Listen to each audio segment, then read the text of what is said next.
A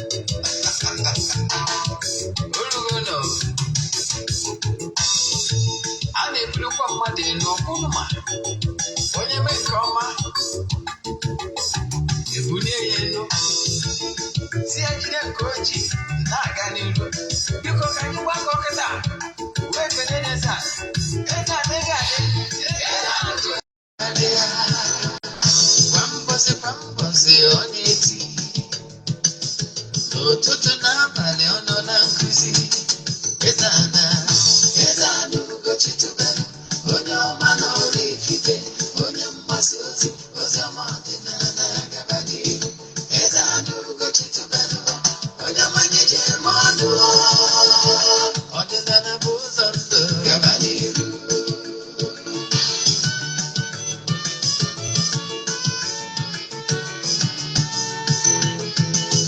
Eze-Ana Ugochitubelu, onye ọma na oraifite, onye mgbasa ozi ọma ọdịnala gaba n'ihu.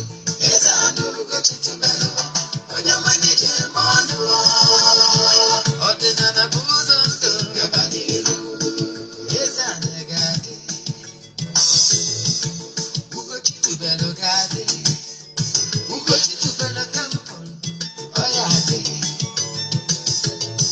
maka na eziokwu anwa chacha ndị okenye ga-anyị front and back, ndị okenye front and back, fọdesi kara aka ghọrọ ụmụ Igbo si anyị rapụ nke anyị na nke feka mma buru Baịbụl bịa akụkọ mepekwa chọọchị fa okporo ụka aga.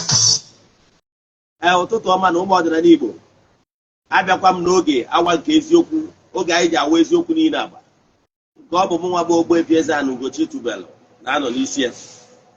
Maka ndị ọ bụ tata bụ izizi ha na-afụ m na soshal midia, afa mbụ Ogbuefi Eze-Ana Ugochitubelu na oraifite, afa m ji wee chi ọzọ Eze-Ana. Abụ m onye isi nchụaja na Ugochitubelu ọdịnala tempụl. Anyị na-agba afa gbaa afa miri emi, dokwazi ọrụ mmụọ dị iche iche. Abụkwazi m onye isi nchụaja na ọdịnala restoration prayer ministry, bụrụ onye mgbasa ozi ọdịnala Igbo. So you can call me an ọdịnala evangelist, I will answer. My mission is to help people live better life.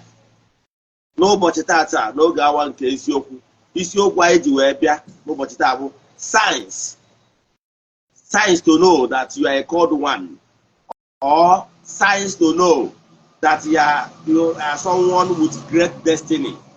Ihe a kpọrọ nnukwu akaraka.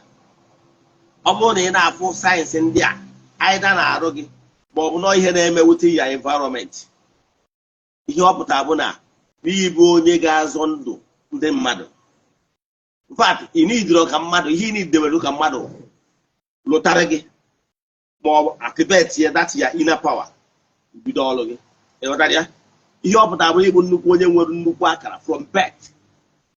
N'akwụkwọ Aịzaya ọ sị na m maara gị mgbe ị ka nọ n'afọ nne gị.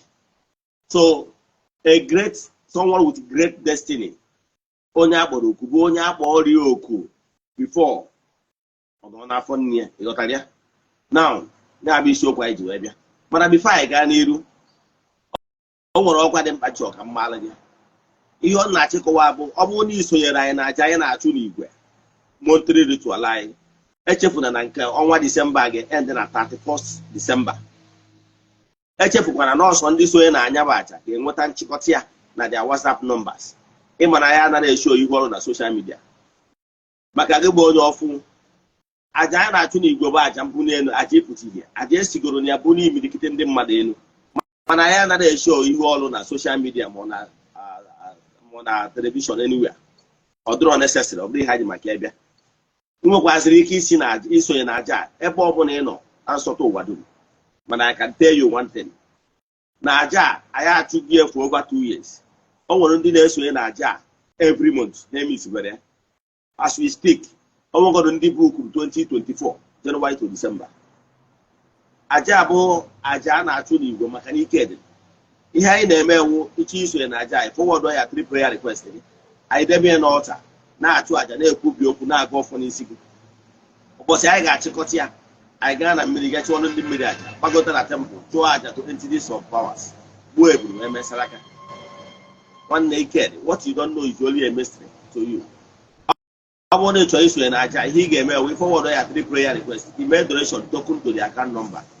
Chat him na WhatsApp. I was saying other details I need from you in order to book you. WhatsApp number getting what I'm send the message, I will respond. I want to send the message, I will respond.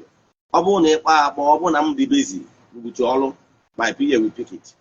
It's 0813 82 43 871. I repeat 0813 82 43 871. Because as you already know, they like Rinkuzi and Anota. But when it's Yoku TV, when I know them, it's what they watching Kuzios, or when it's what they share their mother. Then on my personal YouTube channel, Ogbuefi Eze-Ana Ugochitubelu and oraifite. Yeah, for quasi over 1,000 lectures. Kuzi and Kuzi ordinary Igbo, but sure. I want and I watch guys this Yoku TV. Only Nollywood movie when they watch in a channel English. It's what they watch also. Then Ugochitubelu movie productions. Na YouTube we watch ya. Ma we jena Eziokwu great movies watch ya. Ọ bụrụ na Igbo movie, jena Eziokwu TV Nollywood movies. Ị ga watch kwasị ya. Because ị na-esonyere anyị na-agwa ndị mmadụ gbasara Eziokwu TV. Ị na-esonyere anyị na social media na-emetụ aka na share button. Ị na-eme nke ka Chukwu Okike pụrụ ime ihe niile gọzie gị. Nkuzi anyị dị beta ata ama eto ogologo mana ige ntị. Ị ga-amata something that will turn your life around. It's a fact. Let me give you an example. On one science, I did my care, science, you have been a full ebino, I don't in a fear na huggy. Mobuno, you name with your environment. A maloni would nukonia for all. A maloquaziani would nnukwu akaraka. Macanasina, the has an anconia carrier. Sequazian akaraka madu de dear. Tangwan go is yoku. Oh, Macani, Weberica were studied here by spirituality so deep. But a name Marona. Onwelu ihe Chukwu kele gị n'ụwa enwere ihe eji wee ke gị and until ị banye na that track ihe anwa ụwa ọkpụkpọ oku gị ihe iji bịa n'ụwa o nwere onye akpọwa onye bịara n'ụwa ka ọ bụrụ just spectator o nwere onye bịara n'ụwa ka ọ bụrụ na just ka ọ nọ na-ene n'anya. However, o nwere ndị akpọrọ n'ụzọ pụrụ nnukwute iche ndị bịara n'ụwa wee nwuru nnukwu akaraka wee bịa ndị akpọrọ ọrụ n'ụzọ pụrụ iche ọha ka m chọrọ ịgwa okwu taa. Yes, o nwere sayensị ọ ga-abịa na-afụ na-abịa ịnọ ịma na iso na onye nwere nnukwu ọkpụkpọ oku ka m bidogoro na mbụ ka m bido n'ihe gbasara oge onwe gị. Yes, ọ bụrụ na amụrụ gị ọ bụrụ na ịbụ dada ihe ndị be anyị na-akpọ dada. Yes, that ihe ọpụta bụ na ya natural hair na lock on their own. I want to go with that. Yes, Mark Amoriofu, Iko Buchai me a few hours. If you can see a lock again. Yan Najo always to that side. Ego slug more, no answer na lock that hair. You know that? Oh, more. It's a boy and dote. It's a boy and you. It's a boy and the Nobanji. But the hope table. Now that particular child will ability to attract those who more than I lock that day. Come Maquato, Emma Henja now, I don't go through the Bible when I say, I never go see what I will equal to the name of Triaka, and I will look today. Oh, Moyana was Samson. I don't come without our because they're the humanization time. Samson, before I leave near Moses, Doctor, near where we are no one or the mere. I never want one among. Na nwa ga-abụ nwa Chineke ga-esi n'aka ya wee sọpụta ndị agbụrụ ya si n'aka ndị na-akpagbu ha bụ ndị Palestine. Ịghọtara ya? Ịfụna the sign na onye akpọrọ ọrụ ka ọ bụrụ onye a ga-esi n'aka ya sọpụta ndị mmadụ. Akpọrọ ndị mmadụ ọrụ n'ụdị dị iche iche mana m na-egosi sayensị ga-abụ ọ bụrụ na ị na-afụ ị mara na akpọrọ ọrụ ihe ị nidebeziri bụ onye ga-emezigo olu maka na ọ bụrụ sọ onye nwụrụ anwụ ka a na-emezi olu a na-emezikwa onye dị ndụ olu onye ga-agbaziri ya mentor. Yes. Maka na ndị niile akpọrọ ọrụ nation books ha niile nwere onye wu their mentor like Elijah or Aaron bụ onye soro ya, Elisha or Elijah bụ onye soro ya, to mention even Joshua mụkara ọrụ n'aka ndị akpọrọ afa. mana ihe na-achịkọwara gị bụ na ọ bụrụ na iwe onye akpọrọ ọrụ o nwere sayensị ị ga na-afụ bido n'ọmụmụ gị. Ọ bụrụ na iwe onye nwere naturally dada, adịghị ekwu maka ndị na-eji aka ha eji ala ọkụ nke artificial. Ana m aja ịgwa gị ndị bụ ihe wee bịa ụwa. Na ọ bụrụ na Samson ewesị nne ya ekwena ka agụba gaa ya n'isi, maka na mgbe anwa ọ debere isi ya etu o kwesịrị ịdị, ụmụ mmụọ a na-abịa na ala ọkụ isi ya nwa, ọ na-atrata ụmụ mmụọ n'ebe ọ nọ. Ị nwere ike ịkọtụ ya bụ isi ma ọ without the permission or express approval of the person. Mgbe ọbụla ya na-ezumezu na ụmụ mmụọ ya na-eso kwekọrịtara sepụ ya isi, ịghọtara ya. Ọ ngwa na ndị bugoro onwe ha isi wete nkọntinu kwa na ala ọkụ dị ahịa maka na a chọrọ ka ha buo onye bụ isi, ịghọtara ya, ka agba ofu. Nwekwa ndị bụ na ha na-etu ndị ha na ha sosu wee kpakọrịta, ọ mature to some certain level, ọ bụgoro isi ọ ma grow back, mana ndị otu ya ka kwụnyere ya. So ọ bụrụ na ịbụ dada, ịbụ someone with a great destiny, ịghọtara ya. Ọ bụrụkwa na ịbụ onye a mụrụ, ọ bụrụ na iwe ejima, inwe great destiny. Then ihe ọzọ ị nweziri ike ịfụ n'ahụ gị, ọ bụrụ na a mụrụ gị, ị na-anya n'ọba aka gị. Ka m gwa gị ifuru ihe niile ị ga-abụ n'ụwa ebe a ka ọ dị. Ọ dị very unique. Onye abatara na ijegoro ebe a na-eme thumbprint, atọprint aka gị, o nwere onye ọbụla on earth gị na ya nwere the thumbprint. O nwere ihe niile ịfụ gasị sayensị ịfụ dịgasị na akara ya. Ije study ihe a na-akpọ palmistry, ịfụ na line niile emere abụrụ for joke ka mmadụ ga-atụ. Ịfụrụ dịsi akara aka line sị na-afụ n'aka ya, ọ bụrụ onye na-eme ka ị na-eme odu garị ma ọ akpọ ọfụma, ịghọtara ya. Ịkọwazie ka o doo anya pụta atụ akara aka, pụta this line sị n'aka gị, ihe ejikwa aka ama ihe ị na-eme ọ bụ eziokwu. Have you asked yourself what is the essence of these lines? Nke bụ eziokwu na ọ bụrụ etu akara aka nke line gị dị ka nke onye ọzọ dị. Even mgbe m ka na-etolite, ọ bụrụ na if I look your palm, I will be able to tell you. Even mgbe ahụ anyị dị n'ụmụazị, anyị nọ na primary school, aga m ike ndị gị anya n'akara aka gwa gị onye ịtọrọ nwoke ma ọ ịtọrọ nwaanyị, ịmụrụ na ọ dị. What you don't know is only a mystery. Ihe a bidoro mgbe m ka nọ na primary school. Now ọ bụrụ na ọ na kamera anya nwee ike ịbịa nso ya, aka m egosi ụmụaka m na ọ bụrụ na ị na-anya n'aka gị nwa, yes, n'aka gị, ị na-anya gbasa ọba aka gị na-abụ ifu ihe dị ka star. Daizi line ya aka etu a, line akapụ ya etu a, line ahụ ya dị ka anyị amụrụ m na ya akpọ cross, ya akpọ star, mana mụnwa kpọrọ ya star maka na ihe ọ bụ, ịghọtara ya. Ihe ọ pụtara that line ahụ dị n'ọba aka, ọ ga-adị small, ọ ma dị as bold as this big line. Ọ ga-adị between those big lines. Then ọ bịazie onwe 4 cardinal points because no star ka ọ bụ. That star anyị na-afụ n'ọba aka, na ya n'ọba aka gị, ọ bụghị a na-efu that star. Ọ ga-aga etu a, ọ ga-aga etu a, ga etu a. Efu ya na o nwere 4 cardinal points. Ịghọtara ya? Echefuna, ekụzigoro gị nkụzi gwa gị gbasara 4 cardinal points ọkwa eziokwu. I'm talking to my followers, that is ndị my students na-eso m over the years. Ekụzigo m maka 4 cardinal points. Ọ bụrụ na ị sonyere mbọsị nkụziri jee na my YouTube channel. 4 cardinal points bụ ike anọ eji wee tọọ ntọala ụwa. A gwara m gị na Chukwu Okike kechara ụwa na ọ na throne ya na-eru this world by process, by forces of nature. Mgbe gwa na that forces of nature are divided into 4. Yes, 4 cardinal points. Enwere ike mgbe nọkwa na school nwere ike ịgụta ihe dịka 4 cardinal points. Na mana ihe nchọrọ ịkọwazi 4 cardinal points of nature. Onye kpatara na usoro Igbo si agụ ụbọchị bụ the best, super.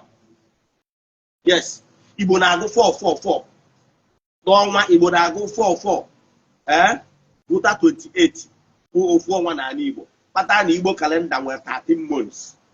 However, the Roman calendar chịrị ụwa wee dominate ụwa wee force their calendar on earth. Onye bata the whole world ji use carry Roman calendar ya nke ịma taa bụ December. Mana na etu Igbo si agụ arọ ọfụ anyị na-agwụ na March. Anyị na-enwe 13 months. Yes, ọ bụrụ ya ka m bịara ịkọwata. Mana 4 cardinal points abụ Igbo na-agụ ya afị na-anọ ụbọchị na-anọ Eke, Orie, Afọ, Nkwọ. And these 4 cardinal points melo the air, the fire elements, the moon, the star, the sun, and rest of them work. While the Orie, who feminine spirit, have the yellow water sprite, the water sprite and the mammets. Now, Afrobo the air, the masculine, well salamander. Then the Nkwo, the mother earth, Nkwo, well the gnomes, the apes, etc. Both earthly elements. Now, these 4 cardinal points are divided into 4 groups. Now, ọ bụrụ na ị bịara n'aka gị a wee fụ ya dị ka star na-agwa gị ihe ọ pụtara na ịdị align with that 4 cardinal forces of nature. Ịghọtara ya? Ihe ọ pụtara bụ na ịdị align with 4 cardinal points. Ihe ọ pụtara bụ na gị na ụmụ mmụọ ị na-bụ ha nwa bụ the ike nọ n'ụwa eji eje ozi n'ụwa. Ihe ọ pụtara na gị na ha nwere ka ekwuo gị na ha nwere link. Nke mbụ na that star nwa gosi na iwugoro star na igbe shining light to your generation. Iwe onye akpọrọ ọrụ.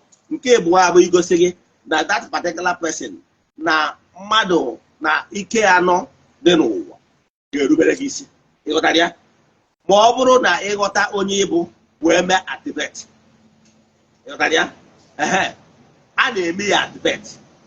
Yes, ka mmakwanụ ga akọrọ akụkọ gbasara Jizọs ndị ụka ọbịa ka m were ya marụ ga agwa ya na ọ na-agagharị bụri mgbe ọ dị na nwata na-arụ ọrụ na-akụzi na synagogue. Mana till ụbọchị a chọsiri ka ọrụ ya bido in earnest. Wee sị na John the Baptist megịnị ga-eme ya baptizim ọkwa eziokwu wee activate that inner power. So ị bụrụ onye akpọrọ ọrụ ihe ị na-edere to meet the right person ga-activate that your inner power. Ịghọtara ya? Ọ nwere onye ị ga-ejekwu ọ sịghị na ya na ike so gị karịrị nke ya nwa na ya ma activate with your inner power dị n'ime gị. Ịchọ onye ọzọ ya emewuru ya. Ịghọtara ya? Mana ihe na-achịkọwara na ị na-anya na ọba aka ga-afụ ihe adị ka star. I will not be able to show you my own because I'm already clear ebe a. Mana ị na-anya na nke gị ịfụ ada star nwa ọga ihe ọ pụtara bụ na ị karịrị egwu. Ihe ọ pụtara na ị ga-eji aka gị solve your problems. In fact, ihe ọ pụtara na ị ga-enye aka solve problem ndị mmadụ ma ọ bụrụ na ị ma ike ị nwere na ọ bụrụ na ị baa n'ihu ọrụ gị. Ebe ọ bụla ị nọ ghara ebe anwa sị mmụọ gị na ha so ebi obi ụwa n'ikwetago ije ozi a ị na-elite uwe agwara gị na-enwere ndị akpọrọ ọrụ n'ụdị dị iche iche. Enwere ike akpọ ọrụ dịka onye bụ onye a ga-esi n'aka ya wee weta ihe na be ụlọ. Nwekwa ndị akpọrọ ọrụ ka ha bụrụ global player, ka ha bụrụ ndị a ga-esi n'aka ha wee tụọ ndị mmadụ na-agbụ na mba dị iche iche. Nwee ndị dị own limit na their own agbụrụ ma ọ na be ha. So ọ dị level by level. Mana ịfụ ada sign na ihe ọ pụtara bụ ọga n'ọgụ nwa bụ onye nwere ike gịnwachi onwe gị ọ bụrụ na ị kara akụ ọta ruo taa. Ihe ọ pụtara bụ na ị kwetaghị ana nọrọ n'ihu ọrụ gị gị na ezumezu gị na mmụọ gị na ha so na iwudu exploit ị ga-eme ihe dara ụda. Ịghọtara ya? Nke a bụ ofu. Ọ bụrụ na ịfụta sign n'aka gị n'aka ndị ma ọ bụ n'aka ekpe na naturally ọ ya adị n'aka ndị dị n'aka ekpe. Ịghọtara ya? Then ihe ọzọ nchọchiri ịgwazi gị bụ achọghị m ka mbịakọwara gị gbasara ọda sayensị dị n'aka maka na sayensị na-adị n'aka ya egosi gị ọ bụrụ iwu onye ga-ebi ezigbo ndị ebi ogologo ndụ like bia above 90 years ọ dị n'aka. Yes, ọ bụrụ iwu onye nwere short life ọ dịkwuru aka. However, ọ bụrụ ọ na-edere 100 that is above 90 bụ long life. Ọ bụrụ na-edere long life mana ijiri aka gị gbuo onwe gị. Enwere ihe bụ na mmadụ gburu onwe ya tinye n'ọnụ agụ iyi onye ka ọ ga-adị ihe mere ndị ya. Enwere ndị edelu long life mana the way they live their life shorten their life. Ọ ngụnwa ga-ebule m onwe gị. Pụtara ya? Enwere ndị natural achọghị m ebido site mana ebe o nwere ndị edelu long life. Example, Samson. Edere Samson na ọ ga-abụ odogwu onye a ga-esi n'aka ya wee tọọ zọpụta ndị be ha. Ịghọtara ya? Mana o jere deviate ya jenụbarụ Delilah okwu wee mee ya akaje. Samson wee nwụọ ọnwụ ifele. Ịghọtago? Wee nwụọ n'oge eruru eru. Ịghọtara ya? So ọ bụgoro na edere na ị ga-abụ great personality ọga ije hie ụzọ ị might die and ọ gbasara mmụọ enwee erezi onye ọzọ. Ịghọtara ya? So ọ bụrụ na for that sign pay attention to look for your spiritual mentor onye ga-aga ide gị ka ike adị n'ime gị wepụta ihe. Nke a bụ ofu. Nke ọzọ m chọrọ ịgwa gị bụ ọ bụrụ na ị bụ onye agụọna m nke mbụ nke dada kwuo maka ndị ejima kwuo maka ndị nwere sign n'aka ọkwa eziokwu. Then nke ọzọ m chọrọ ịkọwasịrị gị bụ ọ bụrụ na ịbụ onye na-adịbere whenever you see nature environment, the flowers, the thing, e nwere ụdị ọṅụ ị na-enwe ma ọ bụ mgbe ọbụla ọ na-awepụta ifu ihe dịka ụmụ animals, the birds always come around you. Sometimes you hear the voice of birds, they will be singing coming around you. You feel need very close to animals. Understand? Oh, yeah, it's a great sign. N'ịbụ onye nwere ọkpụkpọ oku.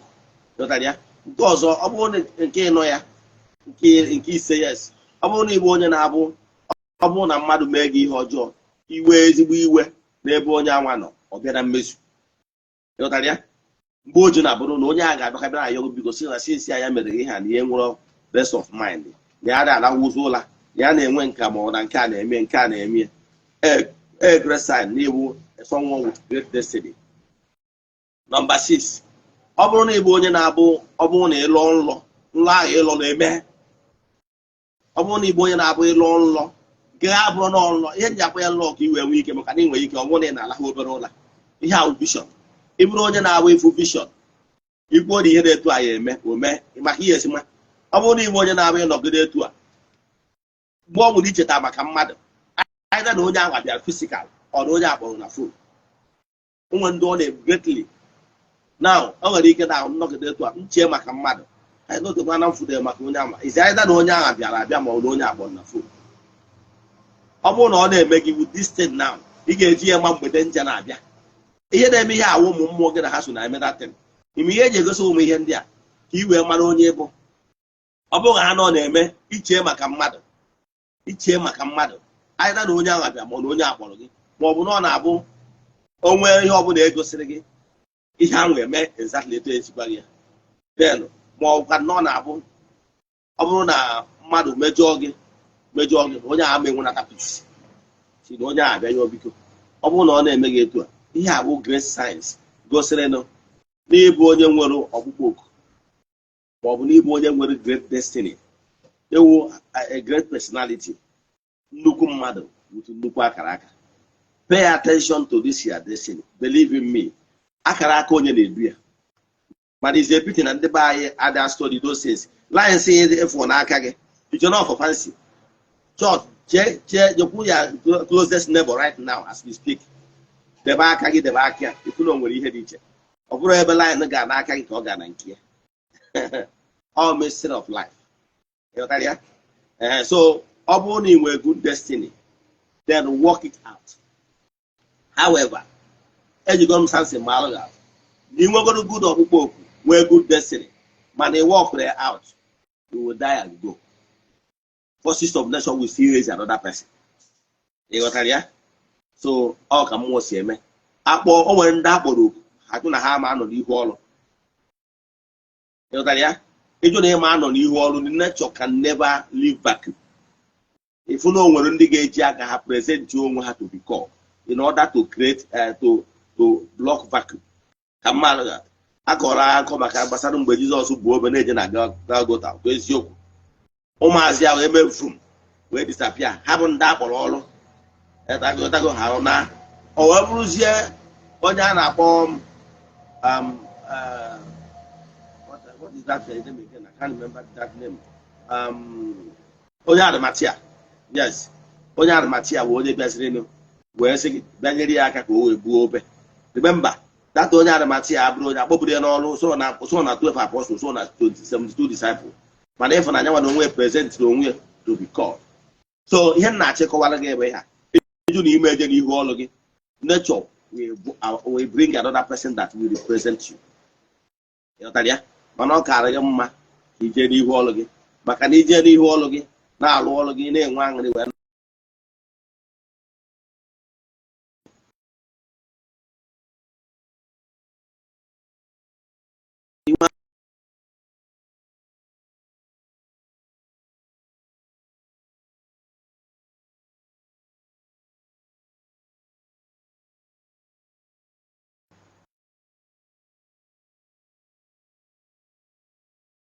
n'aha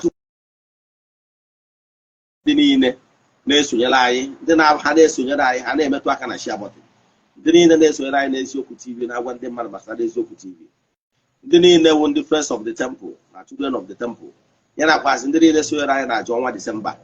Asị m na ọmaka ga-emere ụnụ, asị m na akakaka ya mụrụ na jijiji agha ya mụrụ, asị m na osisi fụrụ ụnụ na-atụ ufere, asị m ufere amapụchiri ọnụ ya si n'ukwu abụọ ya. Asị m onye fụrụ ụnụ lụta nwa ya nwụrụ anwụ sị ka ihe mere nwa ya nwụrụ anwụ mee ụnụ, asị m na nwa onye ahụ ọzọ ya nkwa. Asị m onye sị ka o jere ụnụ aja ije na o jebe na ọya ejelu, osi ọnwụ na ọya ejelu na ọya anwụ n'ụzọ. Asị m onye cheta ihe ọjọọ ya eme ụnụ ya ma onwe ya. Onye sị ka ọ gwọrọ ụlọ ọgwụ ka ọ chere ụnụ aja echiche, asị m ọfọ na ogwugwu onye anwa n'aha Chukwu Okike nke pụrụ ime ihe niile, onye ike niile si n'aka ya ya gazie. Ka ọ dịkwa na echi niile n'oge awa nke eziokwu ka ị na-anụ ọnụ a gwazikwa ndị ya adị ụnụ. Daalụ.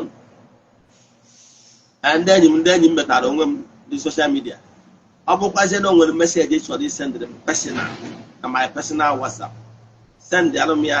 Remember only message 0805 78 37 672 0805 78 37 672. Ka emesịa ka ọ dịkwa na echi niile n'oge awa nke eziokwu. Echefukwala imetụ aka na share button ka ị na-eme nke ka Chukwu Okike gọzie gị. Daalụ.